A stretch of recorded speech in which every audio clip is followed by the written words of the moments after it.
Hola, yo soy Jaume Balagueró. Hola, yo soy Paco Plaza. Y vamos a comentar un poquito la película. Aquí, evidentemente, es reconocible el final de REC, ¿no? de la primera entrega. Nos hacía mucha ilusión que la película, que la segunda parte empezara con el final de la primera, ¿no? Era toda una reivindicación y además era ponernos en situación de forma muy directa, ¿no? Sí, pues desde el principio creo que teníamos la idea de que la película fuera una continuación estricta, ¿no? Que la segunda película empezase justo donde acababa la primera. Entonces, de alguna manera encontramos que esto era la mejor manera de hacer esta declaración de intenciones, ¿no? De, bueno, esto es lo que ocurrió, ¿os acordáis? Pues ahora empezamos, ¿no? Ahora estos nuevos amigos que vienen a incorporarse a la historia. Efectivamente, yo creo que era la manera más clara y la manera más efectiva de decir, bueno, hasta aquí y ahora, como dice Paco, seguimos, y directamente, sin ningún tipo de preámbulo, ya entrábamos en materia y queríamos ya empezar con esta nueva situación y unos nuevos personajes. Esta secuencia nos servía mucho para presentar a estos personajes que van a ser claves en la segunda parte, y también para presentar un poco el artificio, ¿no? Presentar un poco, marcar un poco el patrón estético, ¿no? Ver que vamos a mantener un poco esta narración en primera persona que teníamos en la primera, pero aquí utilizando la tecnología de unos cuerpos de asalto, y queremos introducir estas pequeñas mini cámaras que iban a ser fundamentales luego en el desarrollo de la historia. Claro, era muy importante que ya en esta escena de presentación ya quedase claro todo ese mecanismo, cómo funcionaba, ¿no? Cómo funcionaban las cámaras en los cascos, cómo se conmutaban con la cámara principal, porque era indispensable que desde el principio ya entendiésemos cuál era el funcionamiento para poder disfrutar de todos los elementos narrativos que eso nos iba a deportar en la película, ¿no? Con lo cual... Sí, perdona, Jaume, que te interrumpa. Dímelo. Me acuerdo siempre cuando hacíamos el casting de esta secuencia, teníamos muy claro que lo que queríamos aquí era presentar un poco las características de cada uno de los personajes, ¿no? Darles cancha a ver cómo son Larra, cómo es el jefe, cómo es Martos, qué papel va a jugar Rosso, ¿no? Un poco desde que tomamos la opción, porque yo creo que barajamos algunas opciones narrativas, digamos. Había desde rodar una película a un estilo más convencional, más cinematográfico, y al final habíamos optado por mantener un poco la narración casi de videojuego, de la sensación de estar inmerso dentro de la película, y entonces queríamos que esta primera secuencia ya marcase mucho la pauta de lo que iba a venir después, ¿no? Vamos a revisitar la pesadilla de la primera película, pero acompañando a estos chicos, ¿no?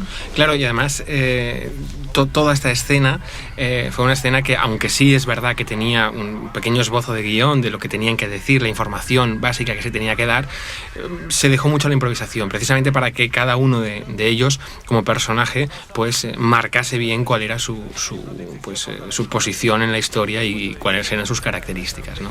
Y el personaje del comisario aquí funcionaba un poco como recordatorio queríamos dar la información imprescindible para quien se hubiera perdido la primera parte y entrase directamente a ver la segunda, un poco unas pautas, ¿no? Hace un resumen muy rápido de, bueno, la situación es la siguiente: ha habido un brote de algo que parece rabia, digamos, dentro de este edificio, hemos perdido contacto, han ido entrando distintos representantes de las autoridades y ahora hemos perdido el contacto con ellos, y vosotros tenéis que entrar. Sin explicarles mucho cuál iba a ser su misión, simplemente saben que este personaje enigmático, este doctor Owen, en principio enviado por el Ministerio de Sanidad, se convirtió un poco en el jefe, ¿no? de la misión. Y de hecho, fijaos que ya llevamos no más de 5 minutos de película y nosotros queríamos eso, que en 5 minutos hubiésemos presentado los personajes, hubiésemos recordado todo lo que se tenía que recordar, y a partir de aquí, 5 minutos adentro, justamente ahora estamos entrando y ya estábamos preparados para empezar un poco pues con la película. A mí me gusta mucho la sensación, este momento, ¿no? Cuando entras y reconoces perfectamente el sitio, ¿no? El charco donde caía el bombero de la primera parte. Ahora veremos las esposas donde habían atado a Mariela Nau, ¿no? Queríamos un poco generar, hacer cómplices a los espectadores, a los fans de la primera parte, hacerles un poco cómplices de estamos volviendo a un universo que vosotros conocéis, ¿no? Sin hacer mucho hincapié en ello, pero que aquí, cuando vieran las esposas, hubiera un murmullo en el cine, ¿no? Como, mira, ahí es donde estaba atada esta señora. Un poco, pues eso, volver a casa, ¿no? Esta casa infernal donde hemos pasado tanto tiempo. Claro. Ahora ya desde este momento nos damos cuenta de cuál es un poco toda la estética nueva que tiene el edificio, ¿no? Nosotros optamos por inundar prácticamente literalmente el suelo de la escalera con sangre, y eso dificultaba mucho los movimientos de los actores por esa escalera, ¿no? Porque resbalaba muchísimo. A medida que vamos subiendo, la cantidad de sangre aumenta, ¿no? Y se hace más difícil el acceso, y de hecho tuvimos algunas caídas, ya comentaremos algunas de ellas. Pero era muy interesante, y nos gustaba mucho también en toda esta parte mantener la tensión de que no ocurriese nada, ¿no? Es decir, los espectadores conocen qué es lo que sucedió en REC y están esperando que todo ese tormento vuelva de golpe a atacar a estos nuevos personajes. Queríamos estirar ese hilo y que de pronto hubiese una especie de falsa calma y un suspense contenido. Y nos gustaba mucho eso, ¿no? Prolongar toda la subida prácticamente en tiempo real, y fijaos cómo poco a poco va aumentando. Y aquí hay una cosa, Paco, que quería comentar porque me parece muy graciosa, que es que este momento en que resbala Larra es una resbalada, un resbalón auténtico, realmente el resbalón, ¿no? Y lo único que tuvimos que hacer en la postproducción de sonido es sonorizar un poco más ese momento de resbalar, ¿no? A mí lo que me hace mucha gracia cuando veo la película es ver hasta aquí, por ejemplo, más o menos el nivel de sangre, como vemos en este plano, nos mantuvimos un pelín fieles a una cosa más realista, ¿no? Iremos viendo, porque además esta parte se rodó cronológica, esto es la primera semana de rodaje. Poco a poco nos íbamos emocionando y poniendo más sangre, y luego llega un momento en que creo que se nos fue un poco la mano y que es absolutamente hay una cantidad de sangre que si un cuerpo humano, siempre decimos que tiene 4 litros de sangre, nosotros usamos 350 en la película, ¿no? O sea, realmente se convierte la escalera en un auténtico mar rojo, ¿no? Sí, ni multiplicando, digamos, la sangre de todos los infectados de la primera película por los 4 litros que tienen, dan los 350 usados, ¿no? Pero bueno. Aquí vemos el primer paso a plató. Esto todo ha sido la escalera real. Cuando entran aquí hay un corte y esto ya es el decorado, ¿no? Porque la primera parte sí la rodamos íntegramente en el edificio, pero aquí por las necesidades de guión, como iremos viendo en la película, que se descubren nuevos espacios, que ocurren, hay un techo que cae, ocurren distintos efectos que implicaban la necesidad de construir en plató, ¿no? Entonces, siempre que entrábamos al ático, hacíamos una cortinilla con el actor para después digitalmente unir ambos planos sin que se notase, ¿no? Bueno, digitalmente o directamente por montaje, porque la verdad es que sí, eran transiciones bastante fáciles, ¿no? Casi siempre con una mera cortinilla, con el personaje apareciendo, pasando por delante de la cámara, y era suficiente como para cortar, ¿no? Cada vez que pasamos de la escalera al ático o del ático a la escalera, pues hay una de esas transiciones invisibles, ¿no? Aquí seguimos un poco inspeccionando el universo de la primera película, ¿no? Retomando un poco esa última secuencia, esas pistas que había sobre qué es lo que realmente estaba ocurriendo ahí, ¿no? Y veíamos como este personaje parece saber más que los demás, ¿no? Y lo curioso es que, evidentemente, tuvimos que reconstruir todo ese espacio que era el ático, tuvimos que reconstruirlo en el plató, ¿no? Y fue una labor muy minuciosa porque queríamos que fuera exactamente igual, pero sin embargo era otro espacio, era un plató, y entonces, bueno, tuvimos que recuperar todo el material, todos los recortes, todas las pátinas, toda la roña, si quieres, y pues de alguna forma recolocarla en este nuevo espacio, ¿no? Y aquí tenemos el magnetofón, que nos gustaba mucho. Ya en la primera nos había gustado mucho el resultado de esa voz hipnótica de Pep Saiz. Y aquí un poco es como volver a darle play donde se había quedado la cinta en la primera parte, ¿no?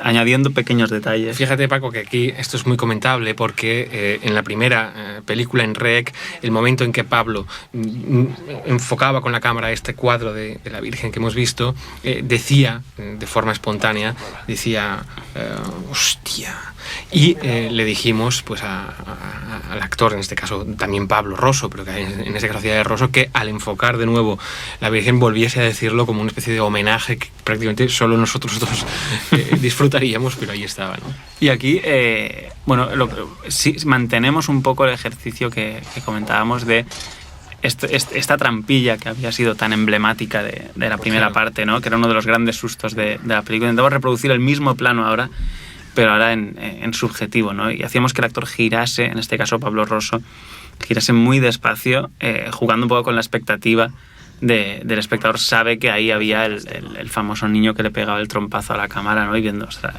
estará ahí, y si no está, ¿dónde se ha metido? Luego averiguaremos dónde se ha metido, ¿no? Esta es la primera vez que aparecen el funcionamiento ya directamente en la acción de estas cámaras en los cascos, ¿no? Parece que al final no estamos solos. Eso parece. Será mejor que vayamos a comprobarlo. No. Nuestra prioridad es reconocer este lugar. Sí. Ahora vamos a asistir de nuevo a esa transición nuevamente al espacio natural, que es el edificio de Barcelona donde se rodó la película, ¿no? Seguimos en plató, como hemos dicho, esto es el ático, seguimos en plató y estamos a punto, en este momento abren la puerta y ya estamos de nuevo en el edificio, ¿no? Realmente es muy sencillo y es casi simple, ¿no? Pero funciona realmente, ¿no? Y las cosas que funcionan normalmente son las cosas más fáciles, ¿no? Las cosas más simples. Que lo que comentamos, el nivel de sangre ya iba subiendo en el suelo, cada vez íbamos poniendo más. Sí, había un punto como si supurara la escalera, ¿no? Así que cada vez estuviese sangrando más. Y aquí es cuando aparece la copla de Concha Piquer que tanta satisfacción nos dio utilizar, ¿no? Siempre pensamos que era una manera de reivindicar lo hispánico, lo local de la película, ¿no? Nosotros pensamos que una de las claves del éxito de la primera película era que fuese tan localista, tan española, ¿no? Porque cuando hemos viajado luego con la película a distintos países, nos chocaba mucho entre comillas, lo universal que claro, resultaba siendo tan local, ¿no? Entonces, para de alguna manera enfatizar esta hispanidad, hicimos varias pruebas de distintas posibles canciones que fueran sonando, y al final decidimos que esta de Suspiros de España era la más adecuada. Bueno, porque para ser fieles a la verdad, hay que decir que hubo más candidatas que estuvieron a punto de ser las que estarían en la película. Finalmente fue esta, pero yo recuerdo, por ejemplo, Olorín, ¿no? Olorín es una canción que no se sabe de dónde viene, de un spot de los años 60, de algún país latinoamericano, y era una canción que decía algo así como Olorín, Olorín, Olorán, cha, cha, cha. Y esa estaba muy bien también. Y luego también había una que nos gustaba, que era no recuerdo de quién era un cantante español, Camilo Sesto. Sí, Volver. Y esto, Volver, exacto, ¿no? Tenía un significado muy bonito también, pero al final nos quedamos con esta, ¿no? Con Suspiros de España. Y aquí jugamos otra vez con la cámara subjetiva, volviendo un poco a es un claro homenaje al videojuego, ¿no? O sea, es una imagen que claramente te remite a shooters, ¿no? Claro. A juegos de acción en primera persona, que era una estética que nos gustaba homenajear y que pensábamos que encajaba muy bien en el espíritu. Este es el gran...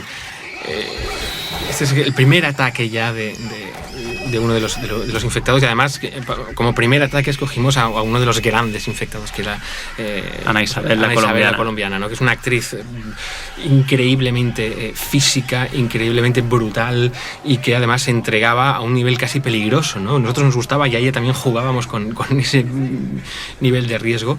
Y la verdad es que se limitó a atacar de verdad al actor, ¿no? Pactadamente, evidentemente, pero fue bastante espectacular el rodaje de ese momento.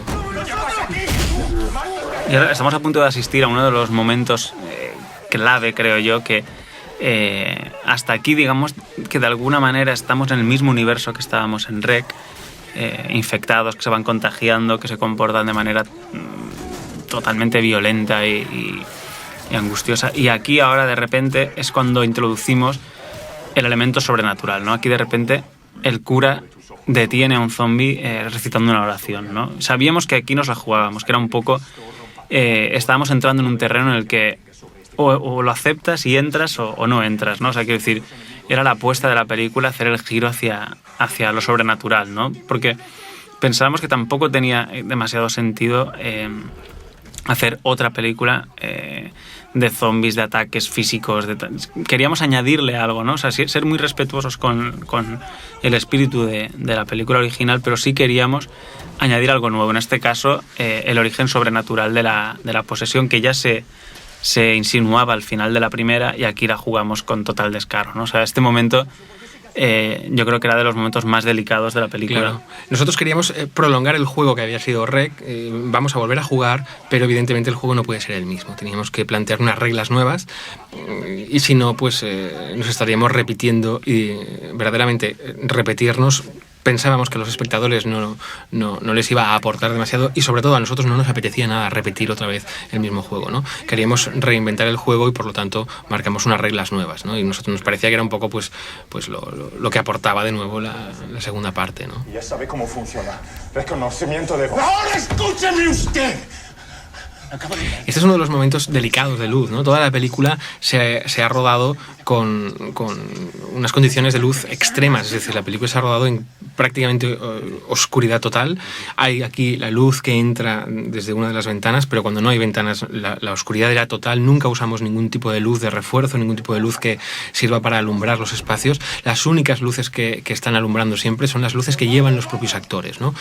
Los LEDs que llevan colgando, las luces de sus linternas, las luces de sus armas, y con eso Pablo Rosso tuvo que ingeniárselas para de alguna forma pues iluminar toda la película. Yo creo que es un trabajo absolutamente virtuoso y absolutamente soberbio. Por ejemplo, fíjate aquí cómo utiliza también esta lámpara que cuelga, y entre los LEDs, la lámpara que cuelga, él sabiamente iba pues manejando todos los elementos, y siempre le servían y le bastaban para conseguir una iluminación que para mí es tenebrosa y absolutamente soberbia, ¿no? Yo creo que Pablo fue muy generoso en esta película porque arriesgó muchísimo. O sea, es una película que está iluminada con lo mínimo, ¿no? Entonces, yo creo que él hizo una apuesta. De hecho, yo recuerdo muchas veces durante el rodaje que nos decía Pablo, pero estamos seguros de la apuesta que estamos haciendo, esto es muy heavy lo que está, ¿no? Porque realmente no iluminó. O sea, la única luz, él les decía a los actores, en esta película, además de ser actores, sois eléctricos, ¿no? Claro. O sea, sois vosotros los que vais a iluminar la escena, además de actuar, ¿no? Miramos aquí la luz que le viene al jefe, tiene que estar él mismo con la linterna alumbrándose desde abajo. O sea, esto exigía una pericia técnica a los actores añadida a la dificultad solamente de interpretar. Y incluso cosas bastante sofisticadas. O sea, ellos mismos usaban sus linternas de una forma natural, pero cuando ellos notaban que no estaban en cámara, ellos mismos utilizaban sus linternas para alumbrar a otros actores que sí estaban en cámara. Es decir, que había todo un juego sofisticado y muy generoso por parte también de los actores, ¿no? Sí. Que estaban interpretando, dando todo de sí para interpretar sus personajes y al mismo tiempo haciendo ese trabajo extra que era iluminar y trabajar para la película en conjunto, ¿no? ¡Conteste! ¿Quién le envía? No tiene nada que ver con ellos. Este es un momento que nos gusta mucho, ¿no, Paco? Es el momento en que se quita pues el cuello y aparece esa... De hecho, como curiosidad, yo recuerdo el día que rodamos esta secuencia, esta toma en concreto, yo me acuerdo cuando dijimos corten, yo recuerdo que te dije, hostia, Jaume, es la primera vez que estaba viendo esta toma y era como si estuviera viendo una peli. No, claro. Es como si la estuviéramos haciendo. O sea, sentíamos los dos que había una verdad aquí, y de hecho, si os fijáis en el cuello del jersey del cura cuando le suelte a Ariel, veréis que se ve el micro. O sea, sí. Se ve el micro pegado con una cinta de cámara, pero realmente nos gustaba tanto el nivel de interpretación que habían alcanzado en esta toma. Ahí se ve el micro perfectamente, pero nos daba igual, porque pensábamos, mira, lo importante es lo bien que están los actores en esta toma y nadie se va a fijar en este detalle, ¿no? O sea, porque realmente nos gustó muchísimo. Yo recuerdo ya en directo pensar, está funcionando. Me da igual lo que haya pasado aquí. Qué cara tiene Jonathan Mayer, ¿eh? Que parece Clint Eastwood el tío. Sí, pienso que Jonathan hace un personaje arriesgado, además va sobrado con lo que hace, está en el límite de lo extremo, es decir, hace un personaje yo creo asombroso, ¿no? Y desde luego hay que haber entrado en la película para aceptar todos estos personajes, ¿no? Porque desde luego la película, ya decíamos, está planteada como un juego, como una diversión, como un divertimento, y por lo tanto todos los actores están jugando y están siendo actantes de ese divertimento, ¿no? Y hay que haber entrado en esas reglas para disfrutar, ¿no? Yo creo que hay un giro. En la primera Rec, yo creo que la actuación de los actores intentamos que fuera muy, muy realista, que fuera casi documental, y aquí yo creo que estamos hablando de una historia que es prácticamente un cómic, ¿no? O sea, un cura que va a cazar demonios, o sea, entronca con una tradición pulp, serie B, que incluso la actuación de ellos tenía que estar a ese límite, ¿no? Está siempre en el o juegas o no juegas, ¿no? Claro. O sea, te puede sacar de la peli, pero si entras al juego, que es lo que nosotros proponemos, entra y juega con nosotros, pues vas a disfrutarlo, ¿no? Entonces están muy extremos, muy al límite. Este pasillo que es una área nueva de este ático, ¿no? Una área desconocida para los que habían visto Rec, es interesante. Evidentemente, como hemos dicho que todo el ático está construido en un plató, pues este pasillo también es una construcción, y además era un pasillo que, como veremos a continuación, tenía que tener unas características especiales, y es que tenía que poder dársele la vuelta, porque luego explicaremos por qué, ¿no? Y efectivamente se le dio toda la vuelta a este pasillo, se colocó lo que era el techo en el suelo y el suelo en el techo para poder rodar lo que a continuación comentaremos, ¿no? A mí me gusta mucho que hay los cuadros de barcos, y luego en postproducción metimos sonido de barcos, de madera de barco navegando, de olas. O sea, usamos muchos sonidos marinos para intentar transmitir esa sensación casi de que están en un submarino, ¿no? Como de entrada a un mundo diferente. Las sesiones de fotos de estos niños fueron bastante escalofriantes. Yo recuerdo. Es verdad. Deberíamos sacar algunas fotos también en este DVD. ¿Vale? ¿Pero es que acabó? Aquí no hay nada. ¡No! Y ahora veréis, lo que va a aparecer ahora es lo que hace que tuviéramos que construir este pasillo invertido, ¿no? Es justamente esta cosa para este momento en concreto que ahora vais a ver.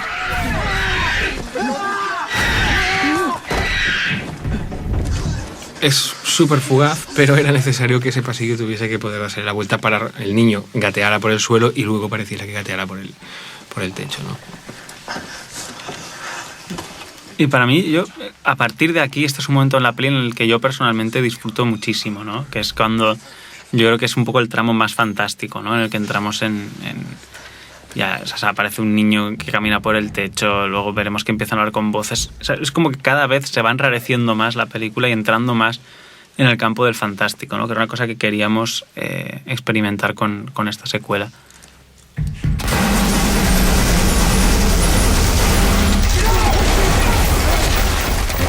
Este derrumbamiento del techo, evidentemente, es un efecto sencillo y que se basa mucho en sonido, ¿no? Es decir, el techo era un techo, evidentemente, de por spam, de falsas piedras, de polvo, etcétera, pero todo falso, y se tenía que sencillamente dejar que se descolgara en el momento oportuno. El sonido es el que luego le va a dar ese peso y esa contundencia para que parezca que realmente se está derrumbando el techo, ¿no?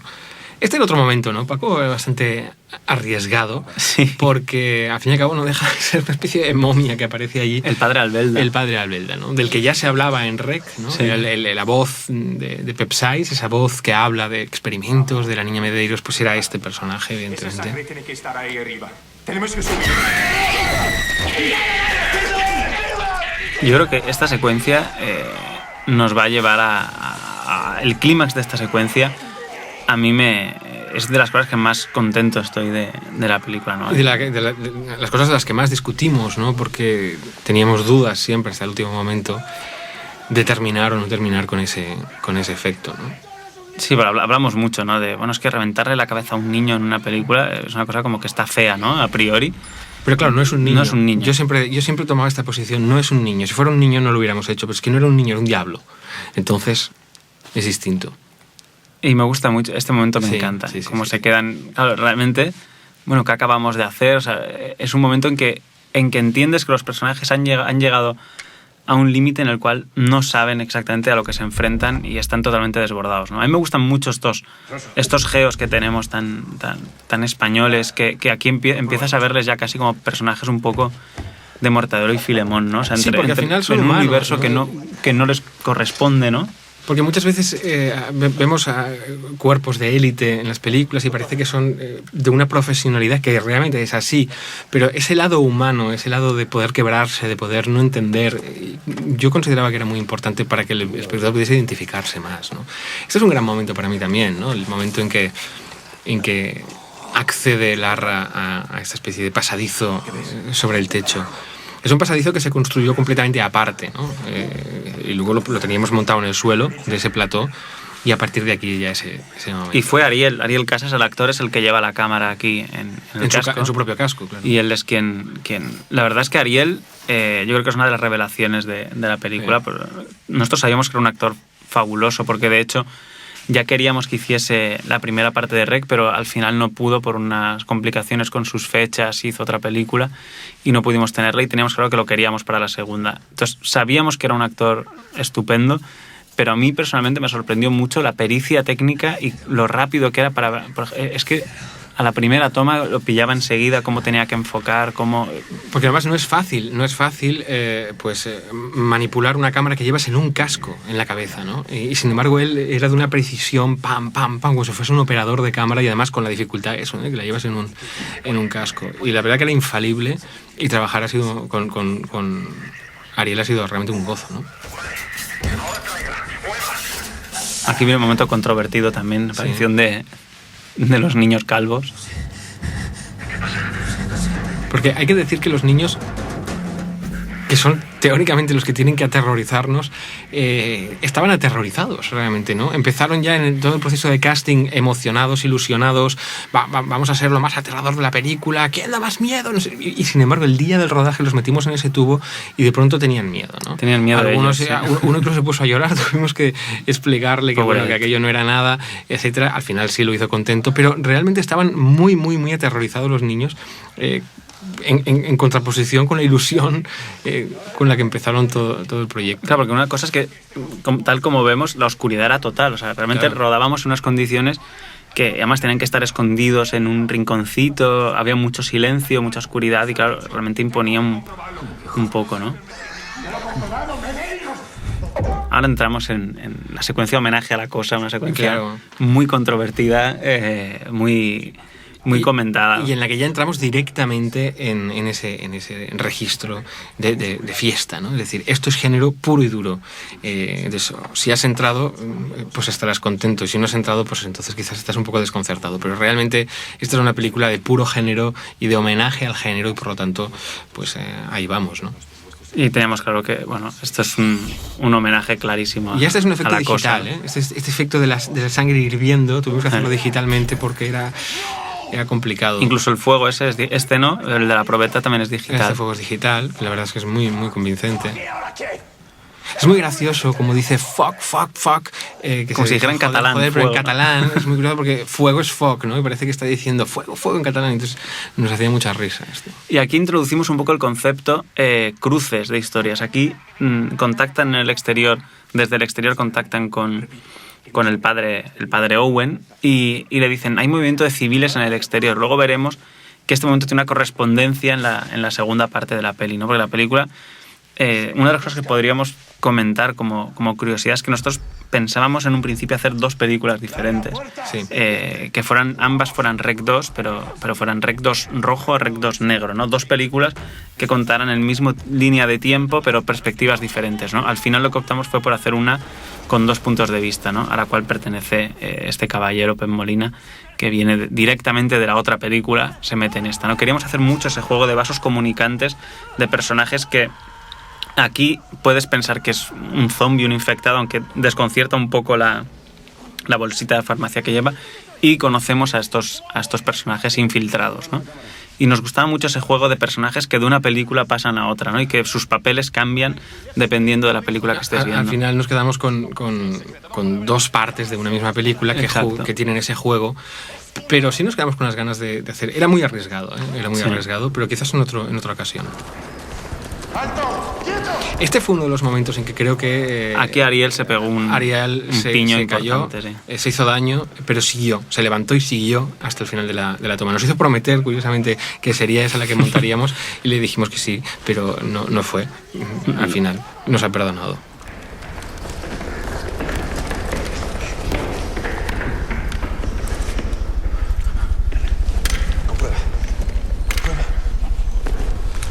Y estamos a punto ahora de asistir a uno de los momentos más caóticos, anárquicos y complicados en el rodaje de esta película, que fue ese ataque brutal de varios infectados contra nuestros personajes. La forma en que decidimos hacerlo fue la forma más orgánica, es decir, que se produjera un ataque de verdad y que la cámara reaccionase como pudiese para que esa sensación de realismo, sensación de estar atacado fuera lo más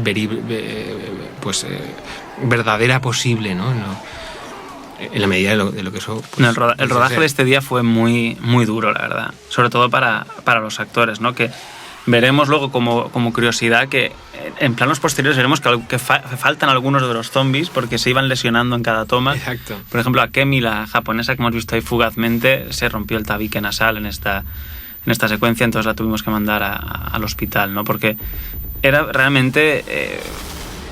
intentábamos que fuera lo más controlado posible, pero claro, cuando metidos ya en faena y con ese grado de implicación es difícil controlar, ¿no? Y a veces pues pasan cosas.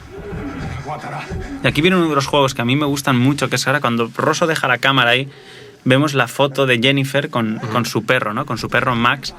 Ahí la tenemos. Con lo cual sabemos dónde estamos, ¿no? En casa de Jennifer y sus padres, claro. Este es otro de los grandes momentos en que Ariel Casas se convierte en el operador, ¿no? Con su cámara en el casco. Fijaos la precisión con la que Ariel lleva la cámara, él mismo. Es de una precisión, de una concreción que a mí me cuesta hasta creer, ¿no? Fijaos. Aquí el homenaje a la primera rec, ¿no? Porque nos da la impresión de que esta señora, la señora Izquierdo, el primer zombie de la primera película, lleva como varias horas pasando por este pasillo de un lado para otro, ¿no? Porque es como que no sale de su casa, ¿no? La señora.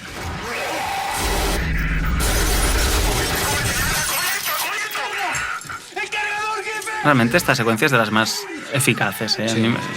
Ahora el portazo en la cara de Tony. Que este personaje al que le hemos pegado el portazo aquí un cameo de Carlos Lasarte, al que le hemos pegado el portazo es Pablo el operador de la primera película, ¿no? Mucha gente nos dijo, pero ¿y quién es este que aparece que no lo tengo controlado de la primera parte? Es Pablo. La ventana fue otro momento controvertido, ¿eh? ¿Por qué no sale por la ventana? Bueno, la verdad es que no sale por la ventana. Yo siempre encontré explicaciones posibles. Primero, porque no cabría su cuerpo por los espacios, quizá por la altura. Sería un suicidio. ¿De qué te sirve salir por una ventana si realmente no vas a saltar o te matarías? Quizás había unas rejas aparte de los cristales, como ocurre mucho en los edificios de Barcelona. Es decir, que no era tan importante. Bueno, todo esto que hemos visto, Ariel Casas con su cámara en el casco, yo creo que es aplaudible.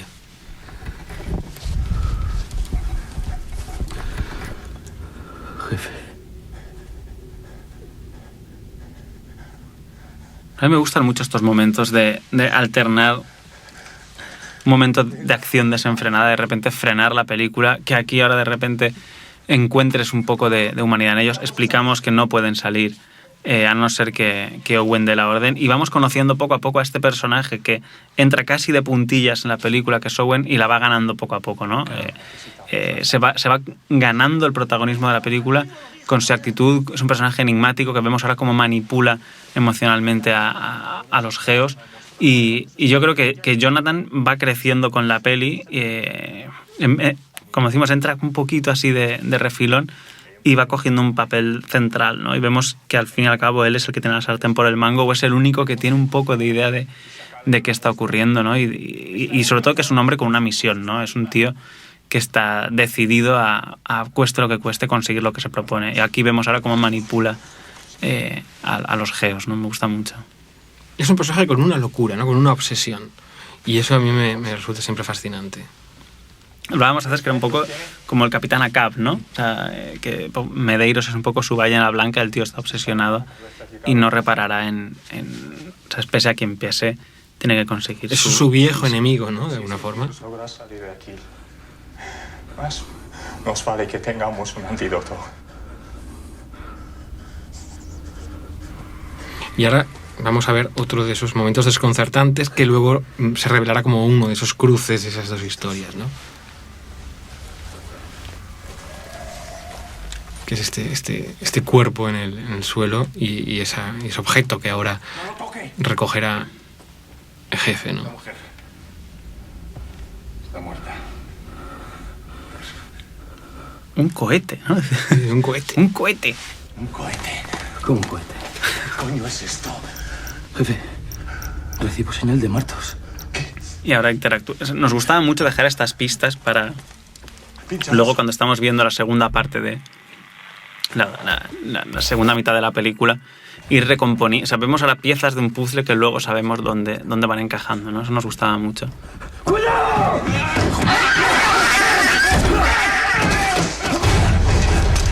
Bueno, nuevamente la experiencia de rodar con Claudia, la niña que interpreta a Jennifer, fue absolutamente maravillosa, ¿no? Una niña capaz de impregnar su acting de una madurez asombrosa, ¿no? Porque no deja de ser una niña de 10 años, es decir, y sin embargo la capacidad que tiene de violencia en el acting, de credibilidad en lo que dice, ¿no? En la brutalidad de lo que dice. ¿Dónde te escondes? A mí me gusta que a ella realmente le hace mucha gracia. Ella entiende que esto es un juego. O sea, ella... Porque a veces nos preguntan, una niña tan pequeña diciendo estas cosas, pero ella disfruta muchísimo porque ella entiende que, bueno, está jugando a hacer un papel y ella venía con su mochilita del cole, se endemoniaba y luego se daba una ducha y se volvía a ir con la mochilita otra vez para casa a hacer los deberes, ¿no?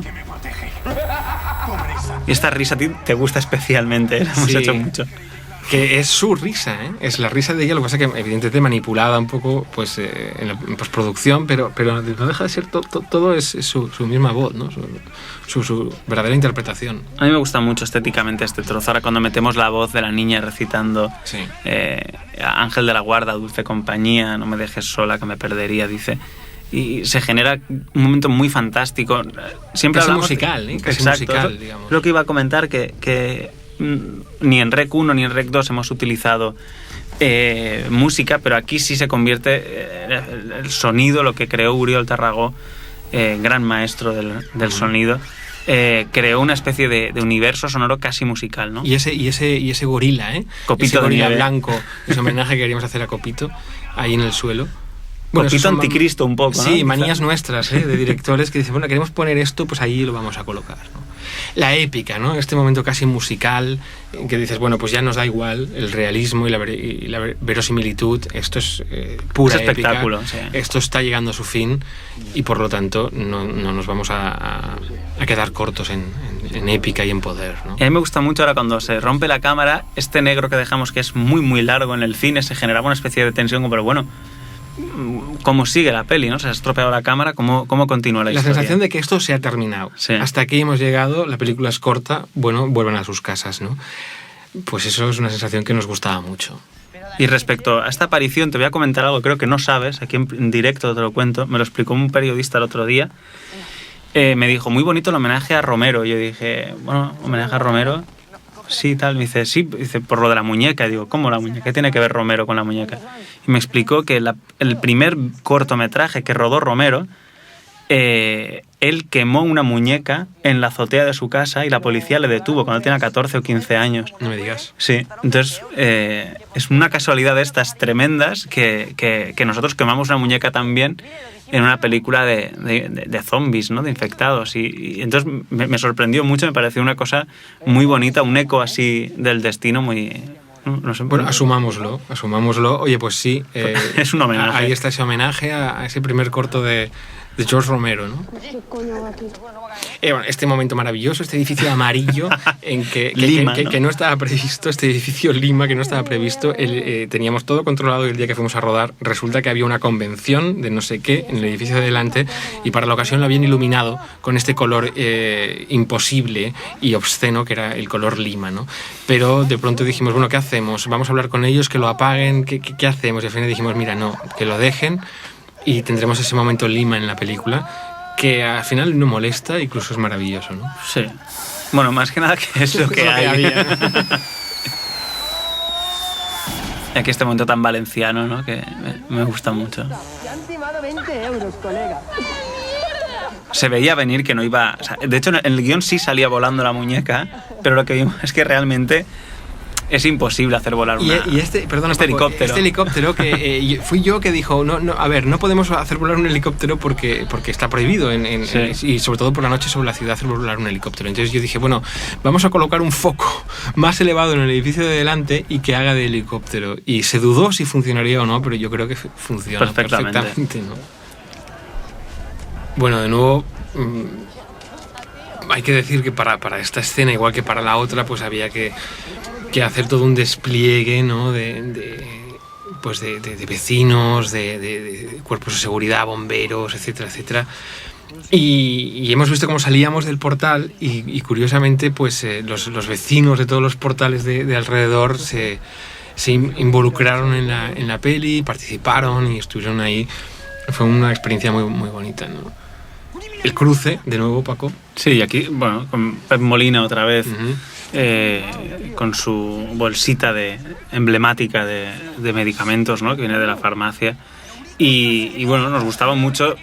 A partir de ahora veremos varios cruces de estos en los cuales reconocemos en qué momento anterior nos encontramos, ¿no? Hubo muchas dudas sobre... Teníamos claro que había un segundo equipo, por decirlo de alguna manera, que iba a entrar al edificio. Una primera versión era otro equipo de televisión acompañados de David Bisbal, pero esto es una opción que finalmente desechamos. David Bisbal, y también había la posibilidad de hacerlo con este ilustre científico. Con Punset, con ¿no? Punset, Queremos con Punset, sí. Pero al final pensamos que lo más apropiado era, de alguna manera, habíamos estado viendo estos meses muchos vídeos de YouTube de chavales que entraban realmente en el edificio, en el edificio en el que rodábamos, Rambla Cataluña. Entonces nos parecía como una cosa casi metalingüística, claro. Incorporar ese lenguaje de YouTube que estábamos viendo nosotros vídeos de chavales que entraban al edificio y decir, bueno, pues ¿por qué no les hacemos un homenaje nosotros a esos fans de la película, a esos chavales que se han infiltrado en el edificio y hagámosles protagonistas, ¿no? Entonces, es decir, lo que sucede realmente es lo que vamos a incorporar un poco en la peli, ¿no? Nos hacía mucha gracia eso, ¿no? Esos vídeos, pues vamos a hacer que uno de esos vídeos sea parte de Rec 2, ¿no? Y la verdad es que nos gustó muchísimo trabajar con los adolescentes, ¿no? Que diesen ese punto también de improvisación, de que se comportaran un poco como se comportarían, cada uno distinto, cada uno con su aportación. A mí es la parte de la peli que más me gusta, ¿no? La parte de ellos, sí, porque tiene una realidad, tiene un... Oye, perdona Paco, ¿cómo nos gustó este momento, ¿no? Sí. Que era casi que, bueno, lo que salga seguramente se desechará, pero nos encantó este momento de... No, porque nosotros lo que intentábamos siempre es que fueran ellos mismos los que grababan los planos, ¿no? Ellos son los operadores de cámara también. Muchas veces ensayábamos con ellos con la cámara para que luego Pablo Rosso imitase los movimientos, ¿no? Claro. Este plano en concreto lo rodó Andrea Ross, realmente son sus pies los que enfoca la cámara que cuelga, ¿no? Y siempre buscábamos un poco que ellos grabasen para imitar cómo grabarían realmente ellos, ¿no? El estilo de cámara, teníamos claro que aparte de la textura, lo anterior está rodada con una Sony 3000 y esto es una Panasonic P2. Esa textura de imagen que iba a ser diferente, también queríamos que de alguna manera la narrativa de la película se adaptase un poco a cómo ellos grabarían realmente. Aquí en el día de rodaje en las alcantarillas, la verdad es que nunca lo olvidaré, la sensación de sofoco y de agobio era un poco... Sí. No olía tan mal como yo esperaba, hay que decirlo. Olía un poco mal. Sí, o sea, muy bien, no. Regular, pero tampoco era desesperante. Y ahora hay un momento que a mí me gusta mucho, que es ese momento en que de pronto aparece ese taller textil que también es muy reconocible, ¿no? Y hay una especie de homenaje que a mí para aquel que disfrutó mucho con Rec y para aquel que es gran amante de la primera, realmente este momento, justamente, yo creo que es muy interesante, ¿no? Sí, pero los geos entran por el portal y estos entran por el otro espacio emblemático, claro, que era el taller textil, ¿no? Que nos gustaba mucho. A ver, qué guapa, tío, es de verdad. A mí una de las cosas que más me gusta es las relaciones que Andrea Ross y Pau Poch, que es el que lleva la cámara en este momento, son hermanos, ¿no? Yo creo que se generó... en ningún momento se dice que lo sea. Bueno, al principio se dice, bueno, es tu hermana... Pero me gustaba mucho la familiaridad con la que ellos llegaron a tratarse, ¿no? Y cómo se lo tomaban tan en serio y cómo se hablan entre ellos, ¿no? Se nota que los dos tienen hermanos y aquí aparece Yuri Fábregas y Pep Molina con su bolsita de medicamentos. Esos detalles que un poco de videojuego, ¿no? O sea, de los elementos icónicos que se van repitiendo, ¿no? Y a mí me ha hecho mucha gracia mucha gente que sí que se ha dado cuenta de la bolsita de medicamentos, porque en la primera parte María Lanau decía: mi marido está fuera, ha ido a comprar medicinas para la niña. Lo decía varias veces. Lo decía varias veces. Y aquí tenemos la famosa bolsita, ¿no? de las medicinas. Brote infeccioso, es que no os dais cuenta. Ya, por eso no llevas máscara, ¿no? ¿Te crees que somos tontos o qué? Y ese momento que vendrá ahora, que es ese momento de la bofetada, que ahora podemos ver, es un momento en que, bueno, por lo que he visto, la gente reacciona con mucho entusiasmo, ¿no? Realmente era una bofetada merecida, ¿no? Y por lo tanto, lo curioso es que la bofetada era real.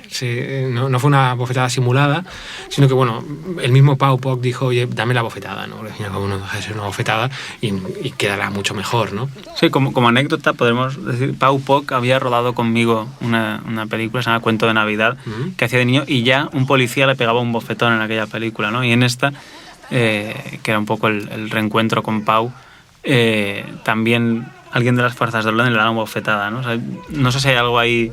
Pero lo curioso es que la bofetada es real, evidentemente, pero el sonido no, porque tú puedes grabar una bofetada real, pero el sonido de esa bofetada real no funciona realmente, ¿no? Luego en la peli, y tuvimos que trabajar mucho en ver qué tipo de sonido, dimos palmadas de todo tipo, tal, hasta encontrar un sonido, ¿no? Yo creo que al final la eficacia es el sonido que nosotros pusimos con la bofetada real, ¿no? Aquí es un ejemplo de esto que comentábamos antes, de cuando se nos fue un poco ya de las manos el tema de la sangre. El ejemplo, ¿no? Yo creo. El ejemplo emblemático de, bueno, aquí yo creo que se nos fue un poquito, ¿no? Yo siempre que lo veo me hace mucha gracia. Más en esta toma en concreto que montamos, no, pero en muchas tomas Pep Molina resbalaba, ¿no? Porque aquello era una pista de patinaje de la cantidad de sangre que había, ¿no? Vamos todos. Yo también quiero encontrar a mis compañeros. Vale, pero todos juntos, cállense. Y a mí me gusta mucho que se genera esta especie de tensión. Tú sabes que los geos ya están en el edificio, aún no se han encontrado, pero sabes que va a aparecer, ¿no? El tono de esta parte de la peli y la manera de contarla, yo creo que está más hermanada con la primera rec que lo que es la parte de los geos, digamos, ¿no? Incluso tiene algo, si quieres, humorístico, azconiano, un poco esperpéntico, ¿no? Que yo creo que enlaza mucho con las entrevistas, ¿no? Por ejemplo, de la primera película, ¿no? Era un poco esa especie de valle del relax que en la primera película eran las entrevistas. Aquí es este episodio, esta aventurita de los chavales. Funciona un poco como contraste, ¿no? al tono que la película lleva hasta ahora, ¿no? Aquí de repente la película se disparata un poco y se convierte en algo más, pues eso, charlotesco, ¿no? Sí, y sobre todo ahora vamos a asistir a un momento que pues ilustra bastante pues ese tono, ese registro que nosotros pues por el que nosotros apostamos a partir de ahora, ¿no? Me estoy refiriendo a la tortilla, al momento de la tortilla, ¿no? Este momento en que enseguida lo vamos a ver. Dejemos que llegue y lo comentamos. Mari Carmen, ¿quién?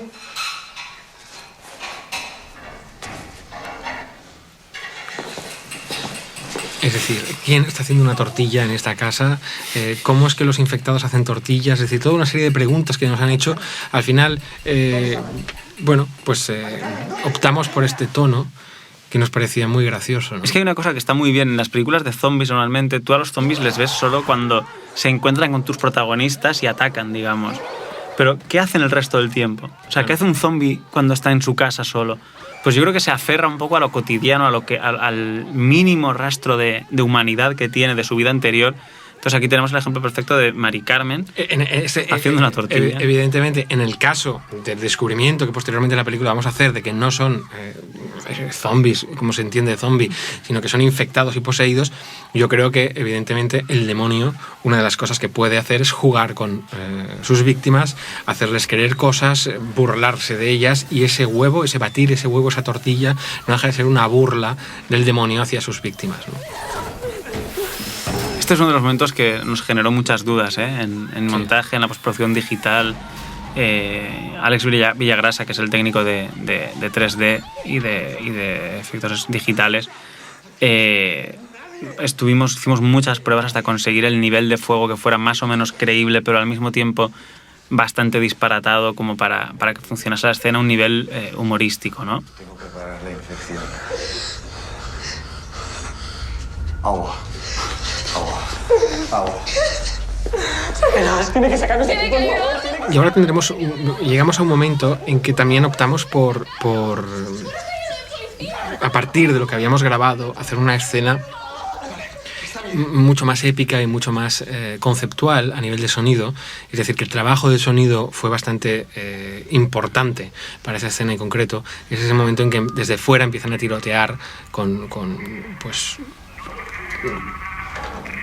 los francotiradores, como que llevan los francotiradores, Paco, unos fusiles de largo alcance. De largo alcance, ahí vamos. Pues empiezan a tirotear con fusiles de largo alcance a nuestros personajes, ¿no? Y ahí teníamos que hacer algo que fuera, a partir de aquí, de este momento, que fuera más allá, y optamos por hacer como si algo había pasado con las frecuencias de las balas, del sonido de las balas, etcétera, y había afectado al sonido. Entonces nos gustaba mucho hacer este momento en que prácticamente se oye nada, salvo los silbidos de las balas y los golpes de los impactos, ¿no?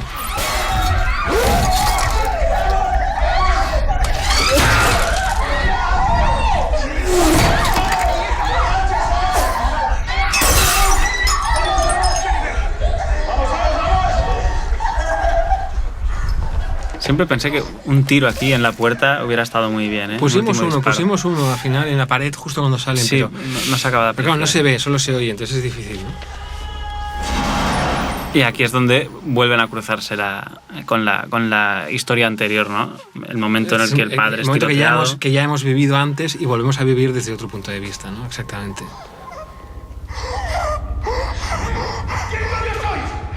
Son los geos de antes. ¿Qué hacemos? Pero la policía, joder, tienen que ayudar. Nos van a matar.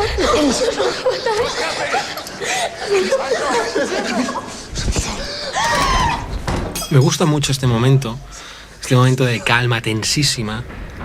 Y además podemos comentar, Paco, que hay un fallo de récord muy importante aquí. En la cara de Andrea. Pero nos da un poco igual. Fijaos que la cara de Andrea ya desde el principio está manchada de sangre, porque en la toma anterior, cuando el bombero le tapa la boca con la mano ensangrentada, se la manchó y, bueno, pues por alguna razón no se la volvimos a limpiar, fue un error y desde el principio iba con la cara manchada de sangre, ¿no? Pero no nos importan mucho estas cosas, ¿no?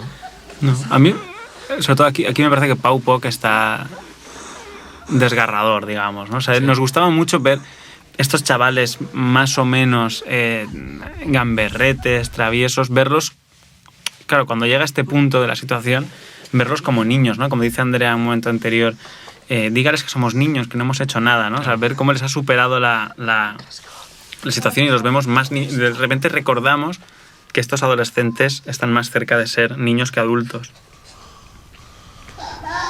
Y aquí este momento es precioso, ¿no? Me acuerdo yo grabando con Claudia la voz para este momento. Ya sabíamos que iba a funcionar muy bien, ¿no? Que daba mucho miedo. ¿Jennifer? Y yo creo que hay una cosa muy satisfactoria en ir reconociendo elementos, ¿no? Ahora, por ejemplo, cuando llegan a la puerta y ves el rosario que han clavado casi al principio de la película, los geos, y tú jugar un poco con el suspense de que el espectador está diciendo no abras, porque sabes lo que hay dentro, ¿no? Pero claro, es jugar un poco con los niveles de información de los personajes o del espectador, ¿no? Que es un poco la clave del suspense. Y toda la película estaba estructurada de esta forma, ¿no? Es decir, estábamos dosificando la información, estás viviendo la historia dos veces, pero desde puntos de vista completamente distintos, ¿no? Por favor, tenemos que ayudarla, por favor. La lucha, el enfrentamiento físico que vamos a ver ahora, extenuante, la verdad es que lo coreografiamos bastante y como trabajamos en este caso con los niños, fue complicado, ¿no? Pero yo creo que al final el resultado es bastante verosímil y bastante contundente, ¿no?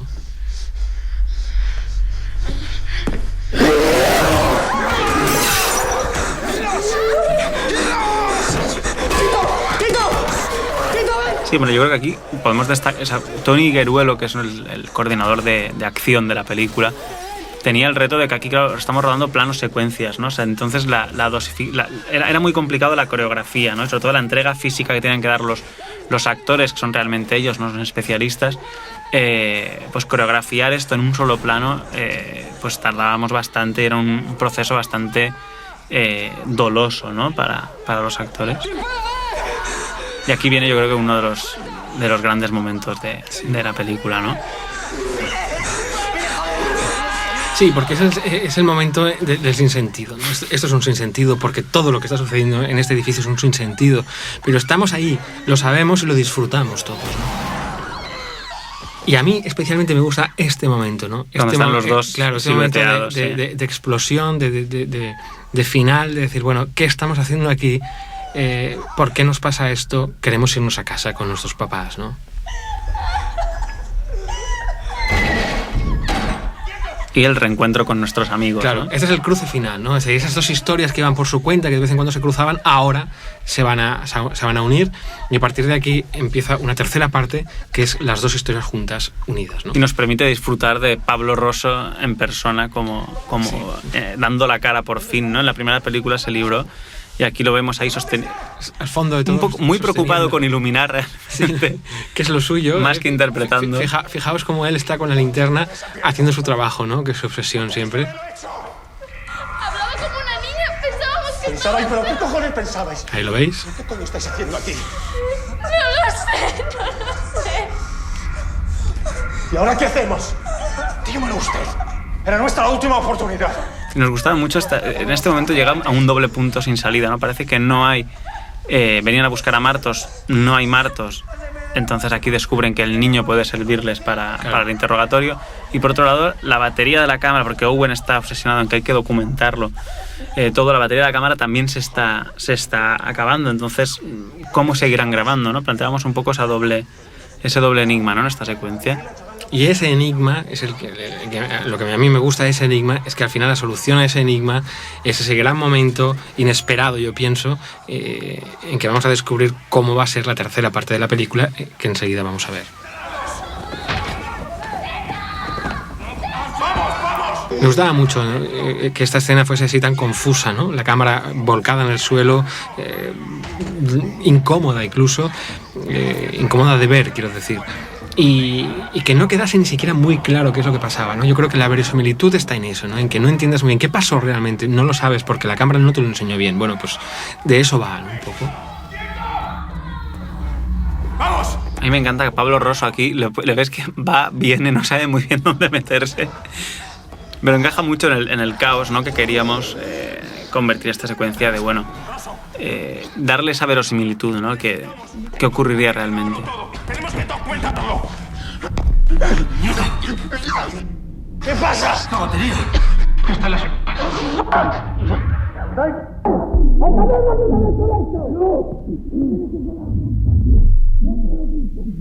Aquí está en un callejón sin salida, ¿no? Se está acabando la batería de la cámara, no podrán seguir grabando. Pero de pronto aparece esta silueta. Es una silueta que yo pienso que ya empezamos a intuir quién es, y muchos han dicho que hay una referencia a Teniente Ripley, ¿no? Con ese arma en ristre que al final no deja de ser una cámara, ¿no? Bueno, pues este personaje es el que nos va a llevar, el personaje que nos faltaba, y es el que nos va a llevar a esta tercera parte, porque esta cámara, la suya, la que conocíamos, la de verdad, la única, la del principio, es la que nos va a llevar al final de la película. Nos gustaba mucho que empezaran infrarrojos, porque claro, se quedó grabando en infrarrojos. Claro. La última vez que vimos, ¿no? En la primera película. Grabando. Bien.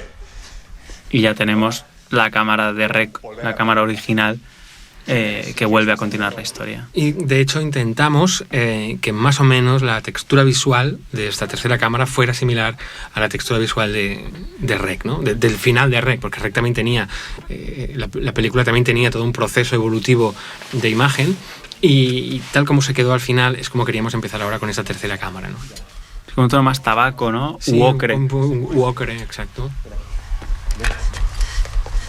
Aquí me gusta mucho cómo le mira los dientes, ¿no? Como sin saber muy bien qué es lo que tiene que examinar, pero el personaje del jefe sabe que yo creo que un poco por los intuición, ojos. mira los ojos, mira para comprobar que no está infectada, ¿no? Parece que está bien. Ya no empezó todo. ¿Qué? La vi. ¿A quién? A mí me gusta mucho este momento en que al final se están enfrentando, sin saberlo nosotros, los dos grandes antagonistas, ¿no? Porque aquí se está enfrentando el demonio con su gran perseguidor, con el padre Owen, ¿no? Y sin embargo el padre Owen no es consciente de eso y sin embargo lo tiene a un palmo de su cara, ¿no? Ese es un momento maravilloso para mí. Y bueno, yo creo que proseguimos la entrada en el fantástico, ¿no? O sea, aquí realmente ya retomamos el tono en que dejamos la película. Yo creo que entramos en la ciencia ficción, en el terror paranormal, ¿no? Entramos ya con este homenaje al exorcista, ¿no? Cuando hay frases literales de la película de Friedkin. Y de hecho el estilo de cámara, bueno, cuando ensayábamos esta secuencia semanas antes de empezar el rodaje, con Pablo Rosso decidimos que esta secuencia fuese de encuadres mucho más estilizado, más cinematográfica, si quieres. La iluminación es totalmente dramática, porque ya de alguna manera estábamos intentando transmitir el mensaje de, bueno, esto es una película, esto es una ficción, estamos dentro de este juego, incluso, y formalmente queríamos un poco enfatizar ese... Claro, yo pienso que mientras que en la primera el juego era estrictamente la verosimilitud, yo creo que el juego de esta, como ya hemos dicho antes, no es ese. Esa es una excusa para, de alguna forma, conectarlas las dos y para pues, crear o recrear un sistema narrativo, pero al final el juego en esta es bien distinto. Del Padre, del Hijo y del Espíritu Santo. Espíritu Santo. Aquí yo creo que estuvimos mucho tiempo con Uriol Tarragó, con el diseñador de sonido, filtrando, ecualizando la voz de Pau, ¿no? Porque si bien ya estábamos dentro de un terreno totalmente fantástico, sí queríamos que tampoco se nos fuera a un terreno excesivamente... No sé, ¿cómo dirías tú, Jaume?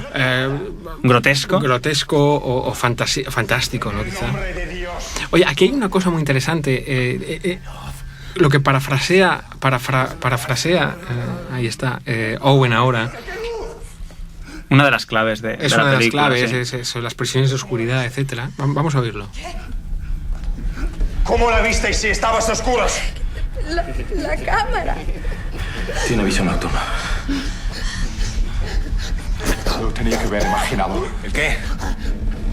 Y los ángeles que no guardaron su dignidad, sino que abandonaron su propia morada.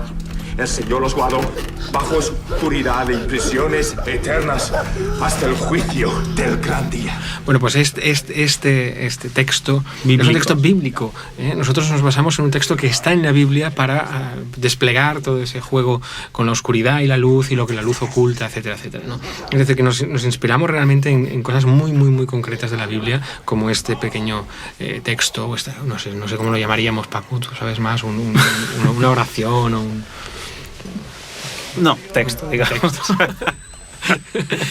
Y bueno, yo creo que una de las claves de la película a partir de ahora, este juego de luz, oscuridad, lo que se ve, lo que no se ve, yo creo que se nos ocurrió, nació de una reflexión ya de ver la primera película, ¿no? Y entender que ese universo en el cual nos habíamos encontrado al gran malo, a la niña Medeiros,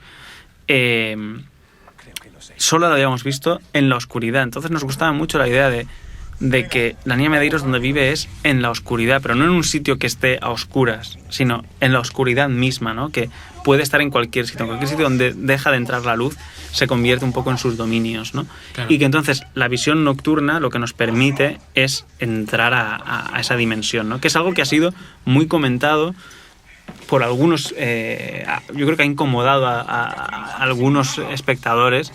Pero bueno, es la apuesta de la película. Yo creo que ¿no? hay una lógica ética y teológica incluso en que cuando estás en el dominio de la luz, en el dominio del bien, en nuestro dominio, si quieres, la oscuridad oculta lo que está en la luz. Pero cuando estamos en el dominio contrario, en el dominio del mal, es la luz lo que oculta lo que está en la oscuridad, ¿no? Lo natural es la oscuridad. Y este truco tan sencillo y tan fácil realmente es súper efectivo, ¿no? O sea, a veces las cosas más sencillas de rodar son las que mejor resultan, ¿no? Y este juego con... Sí, porque además está rodado de la forma más simple, es decir, aprovechando los cortes a oscuridad, cambiábamos, colocábamos la puerta, es decir, es lo más fácil del mundo y sin embargo es verdad que es de impacto, ¿no? Cuando tienes la sensación de que realmente aparece y desaparece una puerta, ¿no? Ya casi está. Le faltan 3 pasos. Yo me acuerdo que en un momento dado nos llegamos a plantear que la película acabase aquí, ¿te acuerdas? Sí, sí. Que acabase cuando Owen abre la puerta. No, pues que claro... Sí, queríamos Hubiera acabar sido aquí, un poco pero tomadura de pelo, con un leitmotiv, ¿no? Es decir, como decimos, to be continued o algo Exacto, así. Es decir, continuará, bueno, o sí. continuará, exacto. Esa sensación de decir, bueno, ahora empieza la fiesta, bueno, pues ahora tendréis que ir a ver Rec 3. Nos parecía algo de juego muy, muy, muy simpático. Simpático para nosotros, Para pero nosotros. Quizá no hubiera sido muy bien recibido, ¿no? Porque está lindando la... Pero sí nos gustaba el hecho. La provocación. Sí, era muy provocador. Imagínate que aquí cortara y pusiera continuará, pues sería increíble, ¿no? Claro. ¡No son luz! Fíjate en luz, ya desde que suben este último tramo de escaleras, en esta nueva y última tercera parte, fíjate que la textura que le hemos dado... ferrosa, ¿no? Casi ferrosa, casi oxidada. grasienta, ¿no? Sí. Yo lo veo casi grasienta, ¿no? Como de supurar líquidos de óxido y de cosas. A mí me gusta mucho.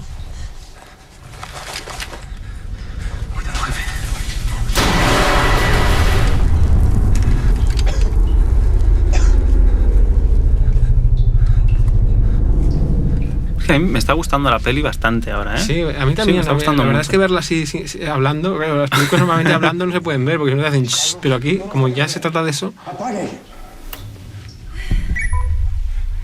todo ese juego, ¿eh? La oscuridad, la luz, yo creo que está muy bien.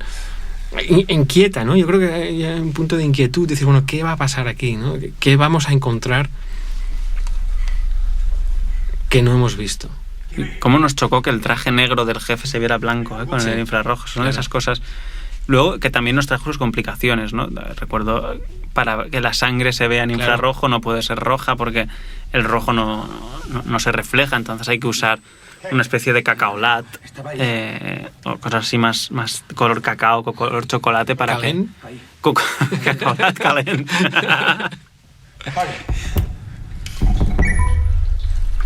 Ahí está.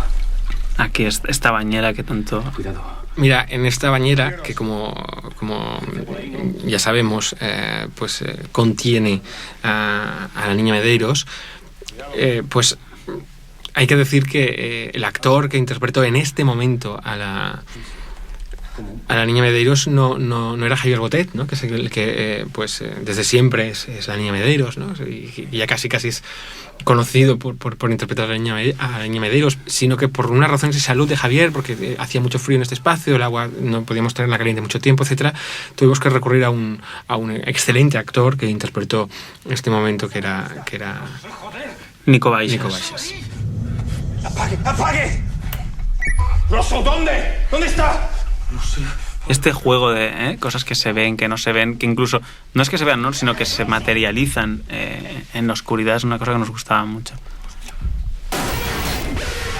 Y aquí recuerda muchísimo, ¿no? Este momento es un homenaje a la primera película. Y a mí me gusta mucho este momento. El martillo. Este momento del martillo que cae en primer término, ¿no? Y tarda en coger foco un poquito. Y tarda en coger foco y además el martillo, que es lo que tú sabes que te remite directamente a ese ser malévolo, ¿no? Que es la niña Medeiros. ¡He perdido la cámara! ¡Pues encuéntralo!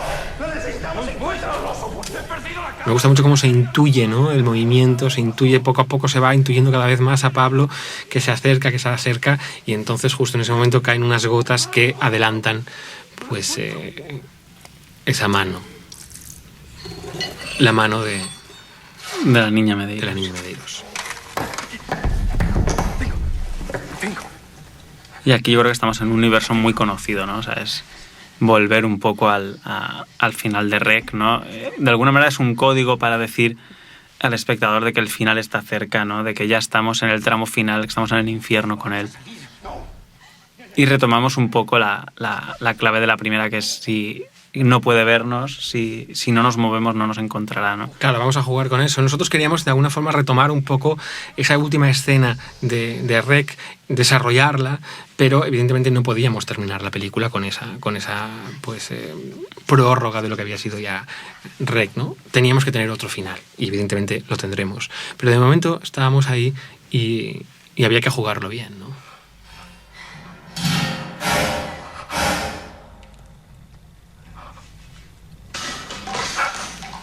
A ti, Paco, te hubiera gustado que tardase más en aparecer, ¿no? Que se fuera intuyendo más lentamente. Sí, tuvimos ahí nuestras discusiones, nuestras diferencias. Al final, a ver, así está bien. O sea, sí, está bien. Está bien, ¿sabes? Yo creo que sí hubiera estado bien que tardase un poquito más, a dilatar este momento. Pero bueno, es que tampoco tiene mucho sentido. A veces ya cuando yo ahora cuando veo la película la veo tal como es, ¿no? Sí, o sea, ya no, te olvidas un poco de las dudas y de... Nos gustaba mucho este sonido como de masticar dientes, ¿no? Sí. Este sí es Javier Botet ya, recuperado de su enfermedad.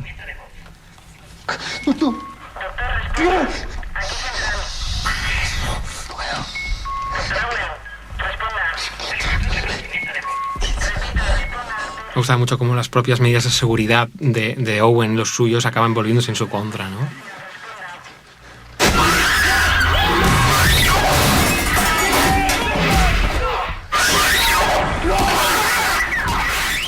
Y ahí vamos a recrear ese momento final de Medeiros que tenía que ser festivo y que tenía que ser un regalo para los espectadores, fans de la historia, ¿no? Y esa explosión de la cabeza, que evidentemente es completamente digital, que hizo Alex Villagrasa estupendamente, además. Sobre todo porque elaborar un efecto digital como este, que ya es complicado en sí mismo, por supuesto, pero encima con la textura de visión nocturna es mucho más complicado, ¿no? Y sin embargo yo creo que el resultado está muy bien. A mí nos gustaba mucho en este momento el espectador intentar pensar que ya no sabes por dónde va a tirar la peli, ¿no? Dices, bueno, han matado a Medeiros, ¿qué ocurre? O sea, ¿cómo seguimos aquí, no? Porque, como vemos, el Dr. Owen sigue empecinado en que la misión no ha terminado y tú dices, bueno, pero si acabamos de ya matar en plena al malo. Locura, digamos, ¿no? O sea, yo creo que el Dr. Owen aquí ya se revela como un obsesivo loco difícil de detener, ¿no? Y aquí ya empieza, digamos, el festival. De la orden. En que me gusta como poco a poco te vas dando cuenta de qué bonito es este momento de la salpicadura de sangre, que además es real, porque es la propia sangre que llevaba Owen en la boca. Cómo poco a poco te vas dando cuenta de que hay gato encerrado, de que aquí algo no cuadra y poco a poco lo vas viendo y va tomando forma la verdad final, ¿no? Y aquí Pablo, este momento casi Blade Runner, ¿no? Muy estilizado. Sí. Me gusta mucho. Además, yo creo que es que no me canso de resaltar el trabajo de Pablo como con tan poquitos elementos como lo dejábamos tener aquí, jugando con unas luces de unos supuestos helicópteros que entran por la azotea, consiguió recrear esta atmósfera, ¿no? ¿Qué estás haciendo? Escúchame, tío. No puedes dispararle. Lo necesitamos para salir. ¿No lo entiendes? Tranquilízate. Calla.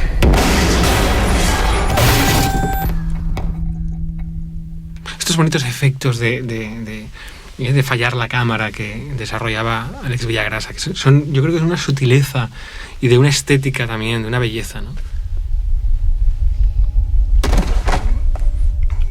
Aquí Jonathan, la verdad es que se metía muchísima sangre en la boca, ¿tú te acuerdas?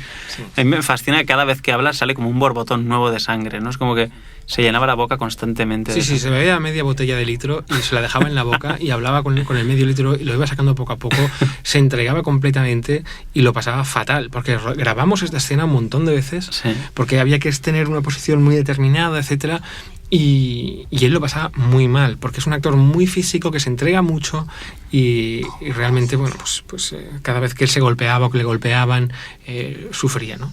Pero la verdad es que el resultado es espectacular, yo creo, ¿no?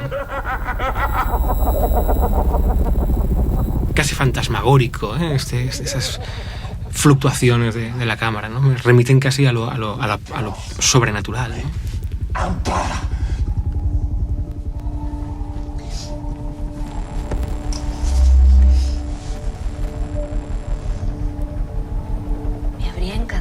este final tan un poco súcubo, ¿no? Súcubo. Y me gusta mucho cómo fíjate, Oriol Tárrago trabajó sonidos musicales, verdaderos y los convirtió casi en musicales, con lo cual realmente es el primer momento en que cuando el triunfo del mal está cerca se permite esa musicalidad, ¿no? La musicalidad del triunfo, de la victoria, una música casi infernal, decacofónica, ¿no? Lo sabes, ¿verdad?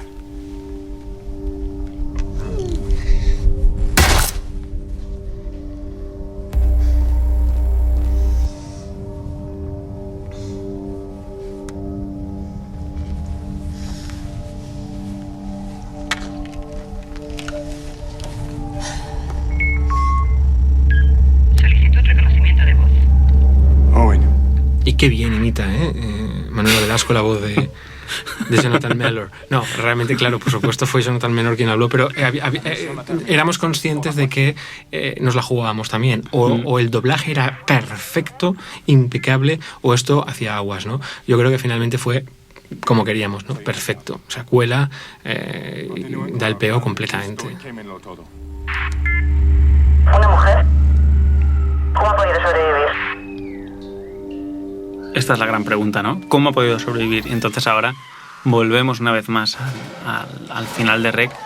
Y claro, la clave es que la cámara nadie paró de grabar. Entonces la cámara registró también después de cuando la oscuridad arrastraba a Ángela, aquí cuando vuelve. Y esta maravillosa larva serpiente. Claro, que mucha gente nos ha preguntado, oye, pero ¿por qué esa larva? ¿No es que al final es una infección extraterrestre? No, no es una infección extraterrestre. Es, como bien cuenta la película, una multiposesión de un demonio, pero nosotros quisimos transformar la esencia de ese demonio, aquello que se pasa de un cuerpo a otro, como lo ha representado siempre la Iglesia Católica, ¿no? Y la Biblia, es decir, como una serpiente. Fue la serpiente la que tentó a Adán y a Eva con la manzana venenosa, y por lo tanto la única forma buena de representar a un demonio era esa, ¿no? La serpiente. Así éramos un poco pues fieles a... Y aquí oímos cómo entran los geos en el apartamento y descubrimos que no es que la película empezase a continuación de la primera, sino que empezaba unos minutos antes de que acabase, ¿no? Que había un momento de coexistencia entre la trama de las dos películas. Y ahí está esta canción que nuevamente quisimos repetir, claro, con Carlos Ann, que ya nos había compuesto, no había compuesto, sino nos había cedido Voodoo, excelente canción suya para REC. Le pedimos que en esta ocasión se nos hiciese una canción especialmente para REC 2, ¿no? Y él nos hizo esta maravillosa Sangre que nos encanta y que ahí está. Oye, Paco, pues nos ha encantado, ¿no? Estar aquí compartiendo con la verdad es que sí. A mí me ha gustado mucho la peli. A mí me ha gustado también mucho, sí. Ya me gustaba, pero que ha pasado el tiempo y volviendo a verla y comentándola, la verdad es que estoy muy contento.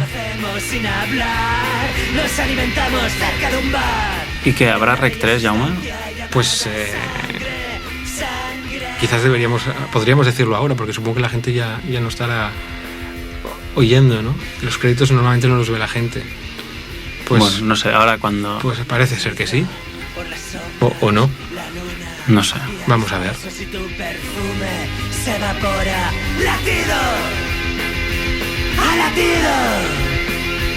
Tu cortada respiración excita mis realidades y los gritos se funden en pasión. Deseo.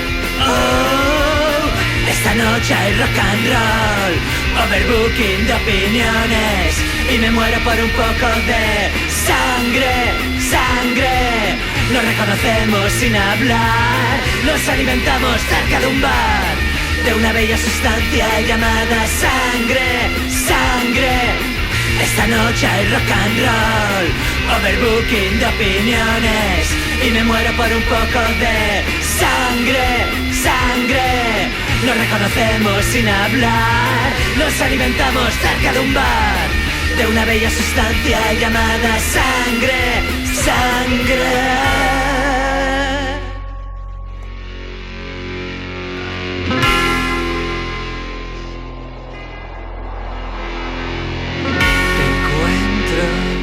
Observo, ya sé dónde estás,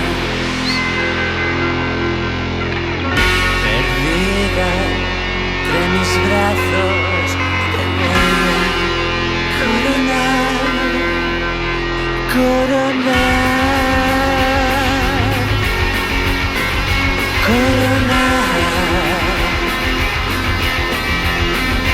y volar.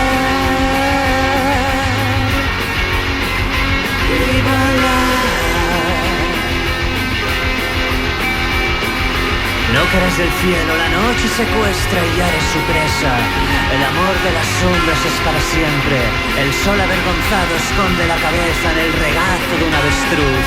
Y aceptamos que humanos somos y humanos moriremos. Y humanos moriremos. Esta noche hay rock and roll, overbooking de opiniones, y me muero por un poco de sangre. Nos reconocemos sin hablar, nos alimentamos cerca de un bar, de una bella sustancia llamada sangre. Nos reconocemos sin hablar, nos alimentamos cerca de un bar, de una bella sustancia llamada sangre.